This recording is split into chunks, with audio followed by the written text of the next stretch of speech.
नमस्कार दोस्तों। इस वीडियो में हम यूपीएससी 2022 के प्रीलिम्स के पेपर को डिस्कस करेंगे और इसमें हम आंसर की ही डिस्कस करेंगे। पूरा पेपर का जो एक्सटेंसिव डिस्कशन है उसको हम नहीं करेंगे, क्योंकि मुझे बहुत से कमेंट आ रहे थे कि सर आप जल्दी से इसका कट ऑफ बता दीजिए और एक आंसर की बता दीजिए, ताकि स्टूडेंट्स जो हैं वो कम से कम एक साइड हो जाएँ। ऐसा ना हो कि 20-25 दिन इसी को लेके बैठे रहें कि इसका आंसर क्या होगा, उसका आंसर क्या होगा।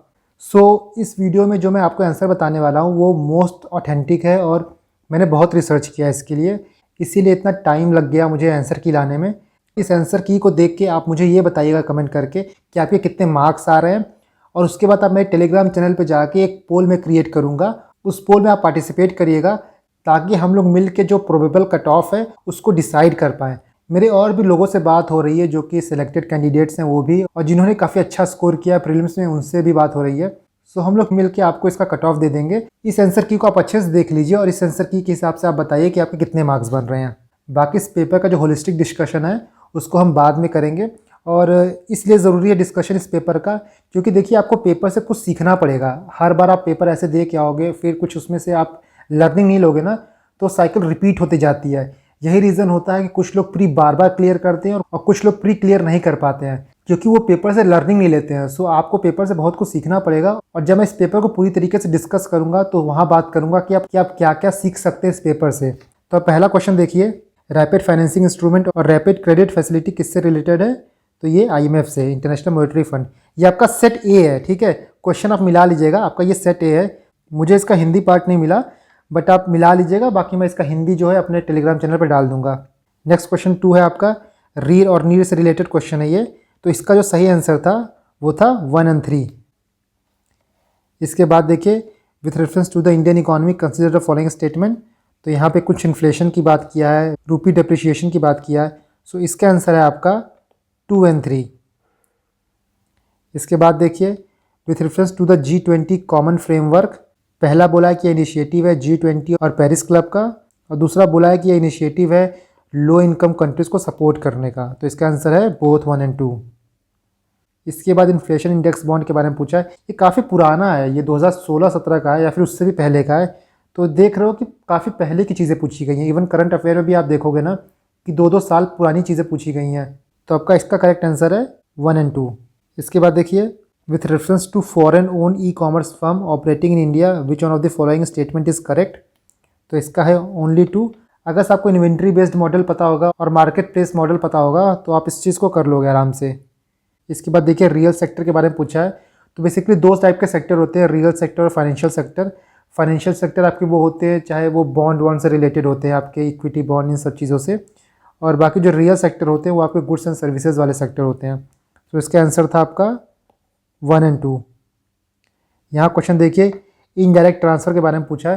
तो अगर आपको पता होगा कि वोडाफोन और हज का जो केस हुआ था उसी से रिलेटेड है, और गवर्नमेंट ने रेट्रोस्पेक्टिव टैक्स अमेंडमेंट किया है, तो इसीलिए क्वेश्चन पूछा गया। इसका आंसर है D, a foreign company transfer shares and the shares derive their substantial value from assets located in India. 9th है आपका, with reference to the expenditure made by organisation और company which of the following statement is correct. तो यहाँ पूछा है कि acquiring new technology जो है वो कैपिटल एक्सपेंडिचर है। जी हाँ, ये सही है। और बाद में यहाँ बोला डेट फाइनेंसिंग जो है वो कैपिटल एक्सपेंडिचर है, तो नहीं, ये गलत है, इसीलिए इसका आंसर हो जाएगा 1 ओनली। इसके बाद आपसे पूछा है, with reference to the Indian economy consider the following statement. पहला आपसे बोला है a share of household financial saving goes towards government borrowing, तो ये सही है। दूसरा भी आपका सही है, dated security issued at market related rates in auction form the large component of internal debt, तो इसका आंसर है बोथ 1 और 2। इसके बाद आपका 11th है, यहाँ पे कंटेम्प्ट ऑफ कोर्ट के बारे में पूछा है। तो यहाँ पे थर्ड आपका गलत हो जाएगा कि constitution does not define. Constitution ऐसा कुछ डिफाइन नहीं करता है। एक बात आप याद रखना ना, कॉन्स्टिट्यूशन देखिए बहुत ब्रॉड चीज़ों की बात करता है, छोटी छोटी चीज़ें डिफाइन नहीं करता है। इस पॉइंट को आप याद रखिएगा। तो जैसे ऐसे क्वेश्चन आते हैं कॉन्स्टिट्यूशन डिफाइंस, कॉन्स्टिट्यूशन मेंशन, तो ये सब चीज़ें जनरली गलत होती हैं, क्योंकि कॉन्स्टिट्यूशन जो है वो बड़े टर्म्स की बात करता है। तो इसका सही आंसर क्या हो जाएगा? 1, 2 और 4 बी। इसके बाद देखिए, ये क्वेश्चन जो है वो लॉयर और एडवोकेट से रिलेटेड है, और ये तो क्वेश्चन जो है मुझे लगता है क्लैट का क्वेश्चन है। इतना ज़्यादा डीप यूपीएससी कैसे पूछने लगा, बट इसमें दोनों सही है, बोथ 1 और 2। इसके बाद देखिए, ये क्वेश्चन काफ़ी इजी था। अ bill amending the constitution require prior recommendation of president, तो ये गलत है। ना प्रायर रिकमेंडेशन चाहिए और ना ही प्रेसिडेंट वीटो कर सकता है कॉन्स्टिट्यूशन अमेंडमेंट बिल पे, ठीक है। तो पहला गलत हो जाएगा, तो आपका 2 और 3 सही हो जाएगा। इसका सही है बी। इसके बाद देखिए the constitution of India classify minister into 4 rank, तो ये गलत है, कॉन्स्टिट्यूशन ऐसा कुछ नहीं करता है। आर्टिकल 74 में बस काउंसिल ऑफ मिनिस्टर की बात की गई है, तो पहला आपका गलत है और दूसरा आपका सही है, तो बी हो जाएगा 2 ओनली।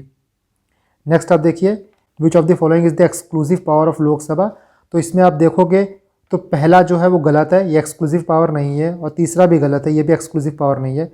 बस आपका दूसरा जो है नो कॉन्फिडेंस मोशन की बात जो होती है वो आपका एक्सक्लूसिव पावर होता है लोकसभा की, तो इसका आंसर है बी 2 ओनली।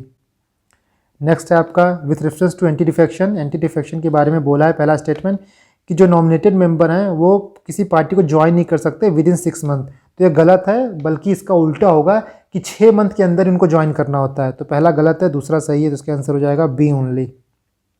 इसके बाद देखिए बोला है कि अटॉर्नी जनरल और सॉलिसिटर जनरल जो है वो ओनली ऑफिसर्स हैं जो कि पार्लियामेंट्स की मीटिंग में अलाउ होते हैं, तो ये गलत है, सॉलिसिटर जनरल नहीं होते, अटॉर्नी जनरल होता है, ठीक है। दूसरा बोला according to constitution of India attorney general submit resignation when the government which appointed him resigns, तो ये कॉन्स्टिट्यूशन नहीं बोलता, ये जनरली कन्वेंशन के थ्रू होता है, ठीक है, तो इसका आंसर हो जाएगा नीदर 1 एंड 2, डी ऑप्शन सही है इसका। इसके बाद अब 18th देखिए, तो आपका 18 जो है वो रिट्स से रिलेटेड है, इसका आपका सही हो जाएगा 1 एंड 3। दूसरा आपका गलत है बिकॉज जो मैंडेमस है ना वो पब्लिक ड्यूटी की बात करता है, तो यहाँ पे पब्लिक ड्यूटी नहीं है, इसलिए आपका 2 गलत हो जाएगा, ठीक है। 19 देखिए आयुष्मान भारत डिजिटल मिशन के बारे में पूछा है, इसका सही आंसर हो जाएगा बी 3 ओनली, आपका ये मस्ट से एलिमिनेट हो जाएगा, तो आपका आंसर आ जाएगा बी। इसके बाद देखिए ये डेप्यूटी स्पीकर ऑफ लोकसभा के बारे में क्वेश्चन पूछा है, तो दूसरा स्टेटमेंट देखिए there is a mandatory provision that the election of candidate as a deputy speaker of Lok Sabha shall be from either the principal opposition party और रूलिंग पार्टी, तो यहाँ पे मैंडेटरी प्रोविजन लिखा है, तो ये चीज़ गलत है, तो इसका आंसर हो जाएगा आपका 1 एंड 3, ठीक है। मैं आने वाले समय में पूरे पेपर को डिटेल वे में डिस्कस करूँगा, पूरे पेपर का हम पोस्टमार्टम करेंगे, बट अभी यहाँ पे सिर्फ हम आंसर की देख लेते हैं ताकि कट ऑफ जो है वो आराम से प्रिडिक्ट हो पाए। इसके बाद यहाँ पूछा है मिथेन और नाइट्रस ऑक्साइड कहाँ से कौन से क्रॉप से निकलता है, तो ये इसका हो जाएगा राइस। इसमें पूछा है सिस्टम ऑफ राइस इंटेंसिफिकेशन के बारे में, तो इसका सही आंसर है डी 1, 2 एंड 3 सब सही है। क्या बेनिफिट होता है, क्या रिजल्ट होता है, तो तीनों होता है, reduce seed requirement, reduce methane production और रिड्यूस इलेक्ट्रिसिटी कंजप्शन। इसके बाद देखिए ये पूछा है which of the following lake of West Africa has become dry and turn into a desert, तो आप लेक विक्टोरिया को तो वैसे ही एलिमिनेट कर पाते क्योंकि ये अफ्रीका की one of the biggest lake है या फिर कहीं बिगेस्ट लेक है, तो ये कहाँ सूखेगा, तो इसको आप हटा दीजिए, इसका सही आंसर था बी लेक फैग्यूबाइन। 24 देखिए Gandikota canyon of South India was created by which of the following river, तो इसका आंसर था पेन्नार, काफ़ी टफ क्वेश्चन था ये। इसके बाद आपका 25 पूछा है कि विच one of the following pair is correctly matched, तो इसका सही आंसर था 2, बस आपका नंदा देवी जो है वो करेक्टली मैच्ड है, कुमाऊं हिमालयाज। नेक्स्ट है आपका the term Levant often heard in the news, तो ये कहाँ से सुने हैं, तो इसका है region along the eastern Mediterranean sure. अगर आपको पता होगा ISIS का नाम बाद में बदल के ISIL रख दिया गया है, तो वहाँ से आपको पता चल जाता है कि Islamic State of Iraq and Levant है, तो लेवेनेंट जो एरिया है वो ईस्टर्न मेडिटेरेनियन वाला एरिया होता है। इसके बाद पूछा है कि अफगानिस्तान से कौन कौन सी कंट्रीज बॉर्डर शेयर करती हैं, तो इसका सिंपल सा निमोनिक्स था कटपिट, बहुत फेमस निमोनिक्स है, आपको नेट पर आराम से मिल जाएगा, तो इसका आंसर था आपका 3, 4 एंड 5 तजिकिस्तान, तुर्कमेनिस्तान, उज़्बेकिस्तान। इसके बाद ये मोनाजाइट के बारे में पूछा है, तो यहाँ पे आप थर्ड देखेंगे कि monazite occur naturally in the entire Indian coastal sand in India, तो ये आपका गलत हो जाएगा, तो जिसकी वजह से आपका आंसर आ जाएगा 1, 2 एंड 4। ये पूछा है कि longest day of the year कौन सा होता है नॉर्दर्न हेमस्फीयर में, तो second half of month of June, तो आप खुद का देख लो, इंडिया का देख लो, इंडिया नॉर्दर्न हेमस्फीयर में आता है, तो इंडिया का लॉन्गेस्ट डे कब आता है, तो जून में आता है, 21 जून को आपका होगा, तो इसका आंसर बी हो जाएगा। 30वां देखिए, 30वां में पूछा है, इस टाइप का क्वेश्चन देखिए पहली बार पूछे हैं यूपीएससी ने, और मुझे लगता नहीं है किसी ने प्रेडिक्ट किया होगा कि यूपीएससी ऐसे अपना रंग बदलेगी, सो यहाँ पे इसका आंसर हो जाएगा ओनली 2 पेयर जो हैं करेक्टली मैच्ड हैं। यहाँ पूछा है आपसे कि कौन से जो ऐप हैं वो ओपन डिजिटल सोर्स प्लेटफॉर्म पे बिल्डअप हैं, तो इसके चारों आंसर हैं, ठीक है। देखिए बहुत से आपको साइंस एंड टेक में चारों ऑप्शन सही मिलेंगे, तो थोड़ा सा जो मैंने कहा था ना कि आप भरोसा रखिएगा इस चीज़ को लेके, तो हो सकता है कि अगर से यूपीएससी अपना आंसर की ना बदले तो बहुत चीज़ें आपकी सही हो जाएंगी और जो कट ऑफ है उसके आसपास आप आराम से पहुंच जाओगे। इसके बाद देखिए यहाँ पे पूछा वेब 3.0 के बारे में, तो इसमें तीनों सही है, 1, 2 एंड 3। नेक्स्ट है यहाँ पे सॉफ्टवेयर एज अ सर्विस के बारे में पूछा है, तो यहाँ भी तीनों सही है, 1, 2 एंड 3। इसके बाद देखिए फ्रैक्शनल ऑर्बिटल बॉम्बार्डमेंट सिस्टम के बारे में पूछा कि ये क्या है, तो इसका आंसर सी है, a missile is put into a stable orbit around the earth and D orbit over a target on the earth. इसका 35वां है क्यूबिट के बारे में पूछा, तो क्यूबिट जो है वो क्वांटम कंप्यूटिंग से रिलेटेड है, ये काफ़ी ईजी था। नेक्स्ट पूछा है कि यहाँ पे कुछ कम्युनिकेशन टेक्नोलॉजीज़ के बारे में दिया है, बाकी पूछा है इनमें से कौन सा शॉर्ट रेंज डिवाइस या टेक्नोलॉजीज़ हैं, तो तीनों हैं यहाँ पे, ठीक है। यहाँ बायोफिल्म से रिलेटेड कुछ स्टेटमेंट दिए हैं, तो तीनों स्टेटमेंट सही हैं यहाँ पे। इसके बाद देखिए यहाँ प्रोबायोटिक के बारे में पूछा है। अगर से आपने कभी याकुल्ट पिया होगा ना तो आपको प्रोबायोटिक के बारे में पता होगा। जैसे सेकंड स्टेटमेंट देखिए दिया है कि the organism in probiotic are found in food we ingest but they do not naturally occur in gut. हमारे गट में भी वो बैक्टीरिया होते हैं, तो ठीक है। तो यहाँ पर सेकंड स्टेटमेंट गलत होता है आपका, तो इससे सही आंसर होता 1 और 3, ठीक।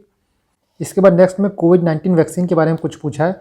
तो पहला स्टेटमेंट आपका गलत है, क्योंकि बोला है कि कोविशील्ड जो है वो mRNA वैक्सीन है, तो mRNA वैक्सीन नहीं है, वो वेक्टर बेस्ड वैक्सीन है, ठीक है। तो पहला आपका गलत होता, तो बी सही हो जाता 2 और 3। इसके बाद 40वां क्वेश्चन देखिए, काफ़ी मतलब पूरा एक पेज का क्वेश्चन ही है, सोलर स्टॉर्म से रिलेटेड है। यहाँ पे आप ना 5th पॉइंट देखिए, forest fire could take place over much of the planet, मतलब टू मच की बात कह रहा है, मतलब सोलर स्टॉर्म से पूरा एकदम समझिए त्राहिमाम मच जाएगा, हाहाकार मच जाएगा। तो आप 5वां गलत करते तो आपको सीधे सी मिल जाता। देखिए रीज़न ये है ना, देखिए इसका लॉन्ग टर्म इफेक्ट हो सकता है, over the period of time इसका इफेक्ट हो सकता है कि फॉरेस्ट फायर लगना शुरू हो जाए, बट ये काफ़ी लॉन्ग टर्म होगा, शॉर्ट टर्म बिल्कुल नहीं होगा, ठीक है। तो इसका आंसर सी होगा। इसके बाद आपसे पूछा है क्लाइमेट एक्शन ट्रैकर के बारे में, तो ये कौन सा प्लेटफॉर्म है, तो इसका सही आंसर ये है कि database created by coalition of research organisation. इसके बाद देखिए कुछ आपके स्टेटमेंट है, यहाँ पे काफ़ी लंबा चौड़ा स्टेटमेंट है। क्लाइमेट ग्रुप के बारे में बात किया गया है, इंटरनेशनल एनर्जी एजेंसी के बारे में बात किया गया, तो इसमें 5वां गलत है। 5वां आपका गलत होगा तो आपका आंसर आ जाएगा बी 1, 3 और 4। इसके बाद देखिए ये क्वेश्चन काफ़ी इनोवेटिव है। यहाँ पूछा है if rain forest and tropical forest are lungs of earth then surely wetland function as a kidney. जैसे rain forest tropical forest lung का काम करता है, तो उसी तरह वेटलैंड जो है वो किडनी का काम करता है। तो इसका मतलब क्या हुआ, तो इसका मतलब आपका डी है आंसर, कि aquatic plants of heavy metals and excess nutrient, ठीक है। इसका आंसर डी है। नेक्स्ट आपसे पूछा है WHO एयर क्वालिटी गाइडलाइन के बारे में, तो रिसेंटली WHO ने अपनी एयर क्वालिटी गाइडलाइन को रिवाइज किया है, इसलिए क्वेश्चन आया है। इसका सही आंसर आपका बी 1 और 4। नेक्स्ट आप देखिए गुच्ची के बारे में पूछा है कि गुच्ची जो है न्यूज़ में रहता है वो क्या है, तो इसका सही आंसर है 1 और 2, फंगस है और कुछ हिमालयन स्टेट में पाया जाता है। बेसिकली गुच्ची जो है मशरूम है, उसको GI टैग मिला था, इसलिए क्वेश्चन आया था। और मैं आपको एक पिक दिखाना चाहता हूँ, तो आप ये देखिए। अब से लगता है कि हम लोग को भी इंस्टाग्राम और फेसबुक चलाना पड़ेगा, तभी ऐसे क्वेश्चन सॉल्व हो पाएंगे। यहाँ देखिए आप लिखा है the rarest and yummiest guchhi mushroom, most expensive mushroom only found in Himalayas. तो यहाँ से भी क्वेश्चन सॉल्व हो रहे हैं। UPSC पता नहीं क्वेश्चन कहाँ से बना रहा है। खैर चलिए आगे बढ़ते हैं। नेक्स्ट आपसे पूछा है पॉलीइथाइलिन टेरेफ्थलेट के बारे में, तो इसका आंसर जो है वो ए होगा 1 और 3। आपका 4th गलत हो जाएगा। 4th बोला article made of it can be easily dispose by incineration without causing greenhouse gas emission. तो इंसिरेशन हो रहा है तो ग्रीन हाउस गैस एमिशन होगा ही होगा, तो पहला चौथा आपका गलत हो जाएगा। देखिए ये सब चीज़ें जो है ना, वहाँ पे एलिमिनेशन थोड़ा थोड़ा लगा है। सो अगर सब थोड़ा सा एलिमिनेशन लगाया होगा जहाँ पे लग रहा है, तो कुछ क्वेश्चन आपके बन गए होंगे। नेक्स्ट आप देखिए विच of the following is not a bird, तो गोल्डन महसी, ये तो आप PYQs में पढ़ोगे, सिंपल था वो। यहाँ पूछा है कि नाइट्रोजन फिक्सिंग प्लांट कौन कौन सा है, तो काफ़ी टफ है क्योंकि अजीब टाइप के ऑप्शंस दिए गए थे। आपने प्लांट के नाम तो सुने होंगे, पर ये कैसे पता होगा कि कौन सा नाइट्रोजन फिक्सिंग प्लांट है। बट खैर इसका आंसर है ए 1, 3 और 4। यहाँ पूछा आपसे बायोरॉक टेक्नोलॉजी के बारे में, तो बायोरॉक टेक्नोलॉजी किससे रिलेटेड है, तो restoration of damaged coral reef, तो इसका आंसर ए है। नेक्स्ट है आपका मियावाकी मेथड, तो ये किससे रिलेटेड है, creation of mini forest in urban areas. ये शायद कर्नाटका के एरिया में कुछ इससे रिलेटेड न्यूज़ थी तभी आया था। इसके बाद देखिए गवर्नमेंट ऑफ इंडिया एक्ट 1919 के बारे में पूछा है कि दिए हुए ऑप्शन में से कौन सा रिजर्व लिस्ट में है, तो इसका आंसर सी है 1, 3 और 4।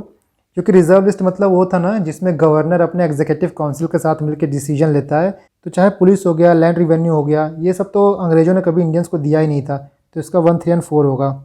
इसके बाद देखिए फनाम के बारे में पूछा, तो फनाम जो है वो कॉइन्स हैं।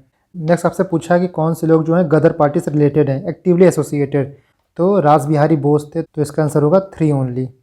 इसके बाद क्रिप्स मिशन के बारे में पूछा है, तो इसका सही आंसर होगा 2 ओनली, क्योंकि पहला बोला है constituent assembly would have member nominated, तो यहाँ नॉमिनेटेड नहीं होगा, तो आपका 1 गलत हो जाएगा। इसके बाद देखिए ये काफ़ी टफ क्वेश्चन था, जैन टेक्स्ट के बारे में पूछा था, तो इसका आंसर होगा 2 और 4। 2 और 4 मतलब ये तो छोड़ने वाला ही था, मुझे लगता है इसको आप कर नहीं सकते थे। इसके बाद 56 है आपका, कुछ हिस्टोरिकल पर्सन दिया है और वो कौन थे, बुद्धिस्ट स्कॉलर थे कि वैष्णव स्कॉलर थे, तो इसका answer only 2 pair is correct. पहला गलत है, पहला जो आर्यदेव थे वो बुद्धिस्ट स्कॉलर थे। नेक्स्ट आपका है कि first Mongol invasion of India happen during the reign of Jalaluddin Khilji, तो ये पहला गलत है। इल्तुतमिश के टाइम पे हुआ था पहला मंगोल इन्वेजन, तो पहला आपका गलत हो जाएगा। इसके साथ आपका तीसरा भी गलत है, तो आपका सही आंसर क्या है, बी, 2 ओनली। 58 पूछा है कि कुल्हा दरान किसे कहते थे, तो सैयद को कहते थे, डी इसका आंसर सही हो जाएगा। 59 देखिए, 59 में आपका बी सही है, 2 और 3। स्टेटमेंट आप पढ़ लीजिएगा, इसको हम बाद में डिस्कस करेंगे अच्छे से। नेक्स्ट है कि कौटिल्य अर्थशास्त्र के बारे में कुछ स्टेटमेंट दिया है, तो इसका तीनों स्टेटमेंट सही है, डी होगा इसका, 1, 2 और 3। इसके बाद इकोनॉमी का क्वेश्चन है, tight monetary policy of US federal reserve could lead to capital flight, सही है। दूसरा आपका है कि कैपिटल फ्लाइट में increase the interest cost of firms with existing external commercial borrowing, तो 1, 2 एंड सही है। आपका थर्ड गलत है, तो आपका हो जाएगा 1 और 2 ओनली, ए सही हो जाएगा। इसके बाद आपसे पूछा है कि विच of the following is T producing state, तो चारों हैं। मैंने एनसीईआरटी पढ़ा है, तो एनसीईआरटी में चारों दिए हुए हैं, तो उसका चारों आंसर होगा। इसके बाद 63 है, तो इसमें पहला स्टेटमेंट गलत है। क्रेडिट रेटिंग एजेंसी जो है उनको रेगुलेट सेबी करता है, ना कि आरबीआई, तो पहला गलत हो जाएगा आपका, तो आंसर आ जाएगा बी, 2 और 3 ओनली। नेक्स्ट आपका बैंक बोर्ड ब्यूरो के बारे में पूछा है, ये भी पीवाईक्यू में पूछा जा चुका है, इसका आंसर होगा 2 और 3 ओनली। इसके बाद देखिए कन्वर्टेबल बॉन्ड्स के बारे में पूछा है, ये भी थोड़ा सा डीप क्वेश्चन है, इसका सही आंसर होगा बोथ 1 और 2। देखिए एग्जाम के बाहर ना क्वेश्चन थोड़े इजी लगने लगते हैं, बट एग्जाम लाइक कंडीशन में बहुत दिमाग लगेगा ये सब क्वेश्चन को सॉल्व करने में। इसके बाद देखिए पूछा इंडिया कौन कौन से चीज़ों में मेंबर है, तो सब में मेंबर है, तो 1, 2 और 3 हो जाएगा। इसके बाद आप देखिए वियतनाम की इकोनॉमी के बारे में पूछ लिया, अब इतना कौन पढ़ता है भाई, इसमें 1, 3 और 4 है, इसमें कुछ बताने की बात ही नहीं है, आप देख लीजिएगा।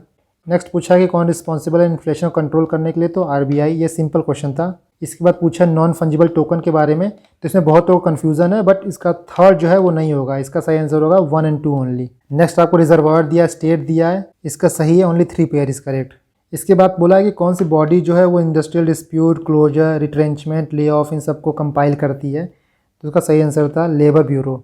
नेक्स्ट आपसे बोला है कोल कंट्रोलर ऑर्गेनाइजेशन, तो इसका सही आंसर था आपका 1 और 2 ओनली। ये थर्ड आप देखिए गलत हो जाएगा, यहाँ पे बहुत स्ट्रॉन्ग लिखा है इट हियर्स, मतलब जैसे कोई जुडिशियल या फिर क्वाजी जुडिशियल बॉडी की तरह ये वर्क करेगी, बट नाम से लग रहा है कंट्रोलर ऑर्गेनाइजेशन है कोई, ये इतना कोई पावर नहीं होगी इसके पास, सो इसका हो जाएगा 1 और 2 ओनली। 73rd ईजी था, 5th शेड्यूल के बारे में पूछा था, इसका आंसर हो जाएगा A, this would prevent the transfer of land of tribal to non tribal.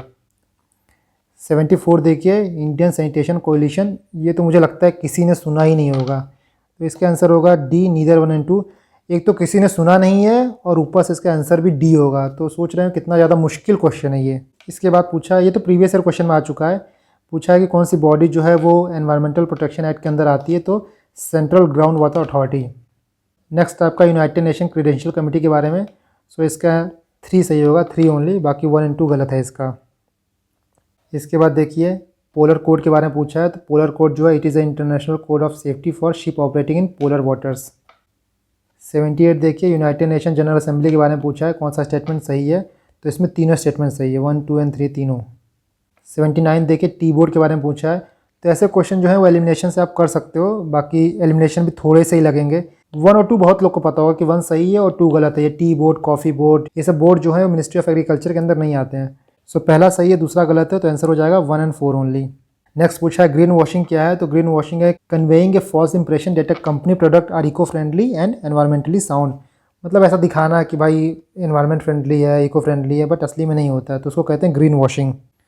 इसके बाद आपका 81 देखिए, 81 ने बोला है कि high cloud primarily reflect solar radiation and cool the surface of earth.